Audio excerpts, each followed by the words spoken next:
আসসালামু আলাইকুম ওরহমতুল্লাহি ওবরকাতুহু। আগামী ফেব্রুয়ারির 4 তারিখ, 3 তারিখ, 4 তারিখ দুটি উরস আমাদের সামনে। একটি ধুলোই ভান্ডারের বাদশাহ হজরতে শাহ সুফি শাহজাহান শাহ রহমতুল্লাহ তাআলা আলাই। অপরজন হচ্ছেন পূর্ব ফরহাদাবাদের সাহিত্য মাতৃগর্ভের অলি মজুজুবে সালেক শাহ সুফি হজরত সৈয়দ মাওলানা মতি রহমান শাহ রহমতুল্লাহ তাআলার উরস শরীফ। দুটি উরস শরীফ পড়েছে আমাদের মূলত শবে বরাতকে কেন্দ্র করে।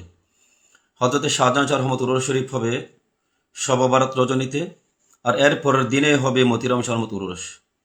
তা আমি অনুরোধ জানাচ্ছি উরস কর্তৃপক্ষ যারা উরস উদযাপনে উপস্থিত হবেন, হাদিয়া তোফানি উপস্থিত হবেন, সকলের প্রতি আমার বিনীত অনুরোধ আপনারা এই বছর অন্ততপক্ষে মাইক বাদ্যবাজান এগুলো থেকে আপনারা একটু বিরত থাকবেন। কেননা শবে বরাতের মহান সে রজনী হচ্ছে মানুষের ইবাদত গুজারের রাত। মানুষ তাহাজ্জুদ গুজার করবে, কোরআন কারীম তেলাওয়াত করবে, এর পরের দিন রোজা রাখবে।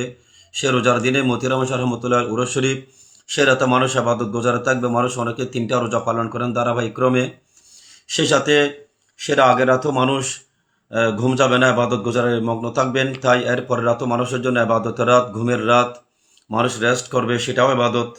তাই কারো যাতে কোনো মুসলমানের আবাদত গোজার, কোনো বান্দার যাতে কোনো কষ্ট না হয়, সেদিকে আমি কর্তৃপক্ষের খেয়াল রাখার জন্য আমি বিনীত অনুরোধ জানাচ্ছি। আপনারা অন্তত মাইক এবং সাউন্ড এগুলো পরিহার করার চেষ্টা করবেন। সাথে সাথে আমি মাওলানা মতিউর রহমান শাহ রহমতুল্লাহির উরসের দাওয়াত দিচ্ছি। তিনি এমন এক আল্লাহর অলি ছিলেন যিনি মাতৃগর্ভের অলি হওয়ার পরেও হুজুর সৈয়দনা গৌসুল আজম বাবা বান্ডির একজন ফয়েজপ্রাপ্ত অলি ছিলেন। তিনি পরীক্ষার আগে বাবা বান্ডার কাছে গেলেন দোয়ার জন্য।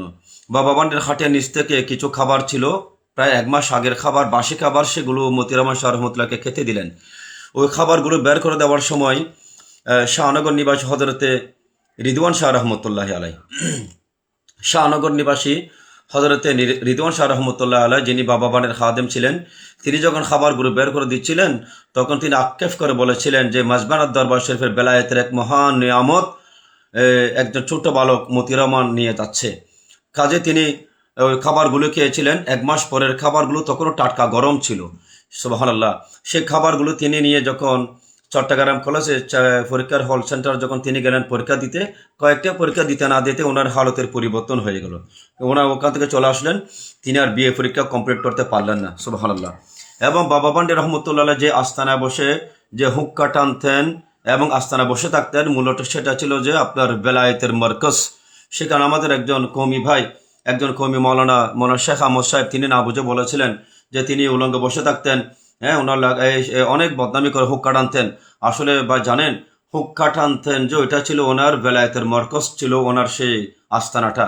সেখান থেকে মৌলানা মতিউর রহমান শাহ রহমতুল্লাহ ফয়েজ প্রাপ্ত হয়েছেন।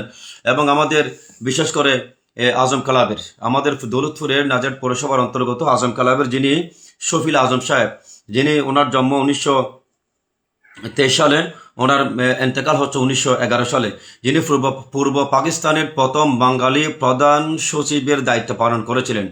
এবং বাংলাদেশ স্বাধীন হওয়ার পরও তিনি 21তম মন্ত্রী পরিষদের সচিব ছিলেন। সেই শফিল আজম সাহেব, তিনি মেট্রিক পরীক্ষায় গণিত বিষয়ে মাত্র 27-এর আনসার করে তিনি নিরাশ হয়ে বাড়ি ফিরলেন। বাবা বান্ডে রহমতুল্লাহ কাছে গেলেন, বললেন, বাবাজান, আমি তো গণিত পরীক্ষায় মাত্র 27-এর আনসার করেছি, সেখানে আমি পাবো কত? তো বাবা ভান্ডারি দোয়া করলেন, বললেন, যাও, আমি তোমার 27কে উল্টাই দিলাম, 27কে উল্টাই দিলাম। তিনি চলে আসলেন, পরীক্ষার রেজাল্ট হলো, তিনি ফার্স্ট ডিভিশন পাস করলেন। এবং গণিতের মার্কশিটের মধ্যে তিনি গণিত খাতায় দেখতে পেলেন ও 27-এর উল্টো, 27কে উল্টাই দিলেন, 27-এর উল্টো 72 দেখতে পেলেন। সুবহানাল্লাহ। দেখুন, আনসার করেছিলেন মাত্র 27, ওটাকে 72 বানিয়ে দিলেন গৌসুল আজম বাবা বান্ডি রহমতুল্লাহ তাআলা আলাই। কোথায়? ওই আস্তানায়, যেখানে বসে তিনি হুক্কা টানার অভিযোগ করেছেন। সেই বিছানার মধ্যে বসে, সেই আসনের মধ্যে বসে তিনি এই দোয়া করেছিলেন, এই নিয়ামত দান করেছেন। অনুরূপভাবে বাবা বান্ডি সেই আস্তানাতে আরো অনেক নিয়ামত রয়েছে, আরো অনেকে অনেক নিয়ামত পেয়েছেন। একজন গেলেন, বাবাজান, আমাকে আপনি দোয়া করেন যে কোরআন হাফজের জন্য। সেখানে ওনাকে দোয়া করলেন, ওনার সিনার মধ্যে যাতে কোরআন কারীম 30 পারা কোরআন মাজিদ যাতে ওনার হাফজ হয়ে যায়। সেখানে বাবা বান্ডা ওনাকে অনেক 6 মাস 1 বছর টাইম দিয়েছিলেন। বললেন, না বাবাজান, আপনি যদি 6 মাস 1 বছর দিতে পারেন, 1 মুহূর্ত দিতে পারবেন। তো বাবা বান্ডা ওখানে বসে তার জন্য দোয়া করলেন। ওনার সিনার মধ্যে 30 পারা কোরআন কারীম হেফজ হয়ে গেল। ওখানে তার কিছু চাকর বাকর ওখানে কাজ করতেন, ওনারাও আমিন বলেছিলেন। ওনারা আমিন বলার কারণে সবাই কোরআন হাফেজ হয়ে গেলেন। এটা আমি মুরব্বীদের জবানে শুনেছি। যাই হোক, হুজুর সৈয়দনা গৌসুল আজম বাবা ভান্ডারীর ফয়েজপ্রাপ্ত হযরতে শাহ মাতৃগর্ভের অলি হযরতে শাহ সুফি মাওলানা মতি রহমান শাহ রহমতুল্লাহ আলাইহির পবিত্র উরুস শরীফে আপনারা সবাই আসবেন। এবং আমরা অনেকে উরুসে গেলে কি করি, শুধুমাত্র মেলার মধ্যে আমরা ঘোরাফেরা করি। উরুস মানে তো মেলার মধ্যে ঘোরাফেরা নয়। উরুস মানে আল্লাহর অলির উরুসে যাবেন, ওনার মাজার জিয়ারত করবেন এবং ওনার থেকে ফয়েজ লাভ করবেন। সে উরুসের সময়ে তিনি আল্লাহ পাক রব্বুল আলমের বিশেষ ফয়েজ বরকত নিয়ে তিনি অবস্থান করেন। ওনার আগত ভক্তবৃন্দ জায়রিনদেরকে তিনি সেই নিয়ামত দান করে থাকেন। আমরা যাতে অলি আল্লাহদের মাজার পাকে যেন আমরা উরুসে হাজির হই এবং উরুসের প্রকৃত ফয়েজ বরকত যাতে আমরা অর্জন করি।